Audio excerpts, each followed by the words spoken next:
Hamas के सैन्य wing अल Qassam brigade के प्रवक्ता अबू उबैदा ने शुक्रवार को एक बड़ा खुलासा किया है कि इजराइल ने वो हिस्टोरिकल प्रस्ताव यानी ऐतिहासिक प्रस्ताव पूरी तरीके से ठुकरा दिया है जिसमें गजा में मौजूद सभी बंदियों की रिहाई की बात की गई थी। अबू उबैदा ने वार्निंग दी है कि अगर इजराइल ने शांति समझौते को फिर से मना कर दिया तो हमास एक बेहद लंबी और पूरी तरीके से थकाने वाली लड़ाई के लिए तैयार है। उन्होंने साफ शब्दों में कहा है, हमारे पास अब होने के लिए कुछ भी नहीं बचा, लेकिन इसराइल के सैनिकों के लिए जंग कब्रगाह साबित होगी। गजा में हालात पहले ही नरक बन चुके हैं। शुक्रवार को इजरायली सेना ने बहरहमी की सभी हदें पार करते हुए गजा के जैतून इलाके में बमबारी कर दी। रिपोर्ट्स के मुताबिक इस बार इजराइल ने ड्रोन मिसाइलों में कीलें भरी थी जो फटते ही आसपास खड़े लोगों के जिस्म को चीरकर रख देती हैं।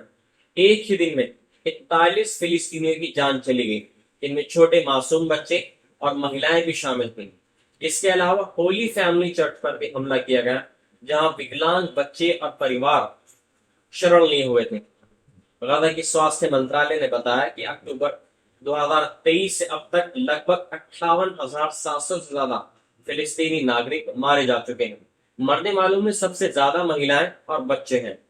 अस्पतालों में अब न दवाइयां बची हैं न खाने का सामान। भूख से बिलखते बच्चों की लाशें अस्पतालों में आ रही हैं। हर तरफ लाशें और तबाही का मंजर है, लेकिन इसराइल के हमले रुकने का नाम ही नहीं ले रहे। अमेरिका के राष्ट्रपति डोनाल्ड ट्रंप का दावा है कि जल्द 10 और बंदियों को रिहा किया जाएगा, लेकिन जमीन पर हालात कुछ और ही बयां कर रहे हैं। गजा में युद्ध विराम की कोई उम्मीद बाकी नहीं बची है। हमास ने साफ कर दिया है कि अब कोई आंशिक समझौता भी संभव नहीं होगा। गजा की गजा की तबाही के बीच अब लेबनान भी युद्ध के बहाने पर खड़ा है।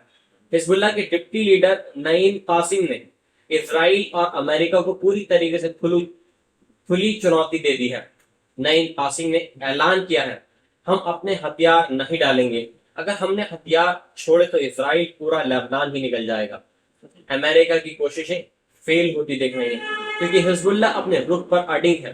लेबनान में नए प्रधानमंत्री नवाफ सलाम ने कहा कि उन्हें भी डर है कि इसराइल दक्षिणी लेबनान में कब्जा बढ़ा सकता है।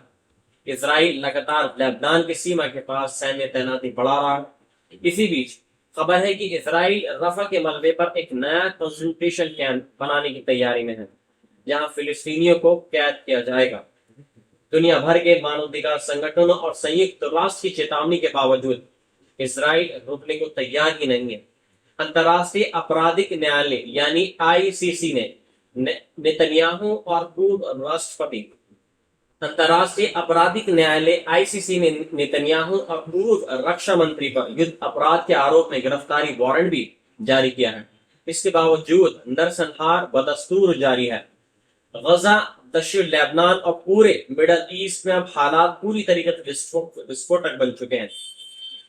सवाल उठता है, क्या ये तीसरे विश्व युद्ध की शुरुआत है? क्या मासूम बच्चों की जान की कीमत पर दुनिया के बड़े देश चुप्पी साधे रहेंगे?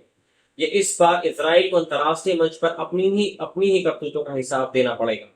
मिलता हूं मैं आपसे एक अगली वीडियो के साथ में एक नई रिपोर्ट के साथ में। जय हिंद।